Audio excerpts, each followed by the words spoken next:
আমেরিকার আটলান্টা স্টেডিয়ামে আজ রাত 10টায় স্পেনের মুখোমুখি হবে সৌদি আরব। এর আগে নিজেদের শেষ ম্যাচে কেপ ভার্দের বিপক্ষে 1-1 গোলে ড্র করেছে লা ফুয়েন্তের শিষ্যরা। এবারের বিশ্বকাপের অন্যতম ফেভারিট হওয়ায় প্রথম ম্যাচ ড্র করে বেশ সমালোচনার মুখে পড়েছে স্পেন। অন্যদিকে সৌদি আরবও নিজেদের প্রথম ম্যাচে উরুগুয়ের বিপক্ষে ড্র করেছে। মাত্র 33% বল পজিশনে থাকলেও শেষ পর্যন্ত লাতিন আমেরিকার জায়ান্ট থেকে 1 পয়েন্ট ছিনিয়ে এনেছে আরবরা। আসল ফল থেকে তৈরি সম্পূর্ণ প্রিজারভেটিভ মুক্ত ফ্রুটিকা, পিওর মানে ফ্রুটিকা। সৌদির বিপক্ষে এর আগে দুটি ম্যাচ খেলেছে স্পেন, দুটিতেই জয় রয়েছে তাদের। তবে এবার যেন পরিস্থিতি ভিন্ন। কেপ ভার্দের বিপক্ষে ড্র, অন্যদিকে সৌদির উরুগুয়ের বিপক্ষে ড্র বেশ চাপেই রাখছে স্পেনকে।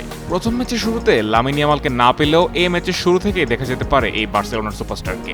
অন্যদিকে লেফট উইং এর নিকো উইলিয়ামসকেও শুরুর একাদশে দেখার সম্ভাবনা রয়েছে। প্রথম ম্যাচে গাভিকে ফলস নাইনে খেলিয়ে এক প্রকার এক্সপেরিমেন্টই যেন করতে চেয়েছিলেন স্প্যানিশ বস লা ফুয়েন্তে। তবে কাঙ্ক্ষিত রেজাল্ট না পাওয়ায় আশা করা হচ্ছে টিপিক্যাল 4-3-3 ফরমেশনই দেখতে পাওয়া যাবে আজ। অন্যদিকে 2022 বিশ্বকাপের পর আবারও প্রথম ম্যাচে চমক দেখায় সৌদি আরব।